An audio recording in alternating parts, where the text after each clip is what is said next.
سوشل میډیا باندې یو ویډیو گردش کوي، یو سړی دی پاکستانی 50 لک روپۍ لګولي دي او ځان نه سپی جوړ کړی دی.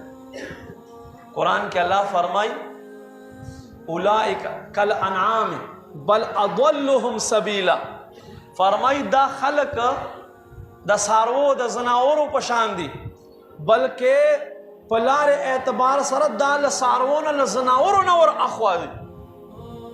الله په موږ کوم انعام کړی دی. فرمایي لقد خلقنا الانسان فی احسن تقویم، انسان ما په ښایسته جوړښت کې جوړ کړی دی. یو سړی وایي زه د سپي دې عادت نه متاثر یم چې دی وفادار دی، دې له وجې نه زه سپی جوړېږم او 50 لک روپۍ ورکوي. دا موږ دپاره عبرت نه شو؟ الله په موږ باندې کوم انعام دی چې موږ انسانان پیدا کړي او په انسانانو کې الله موږ مسلمان پیدا کړي، مسلمان په کور کې پیدا کړي، د مسلمانو په معاشره کې پیدا کړي، بیا د عباداتو طریقې موږ ته ښیلي دي. داسې خلق دي، داسې مذهبونو وال دي چې هغه د غوا پیشاب څکي او د غوا پی چې د هغه په بت باندې غورځوي. خو ده ته دا پوهه نشته، دی وایي زما د مشرانو دا طریقه ده. او موږ ته الله څنګه ښایسته دین وښیلو.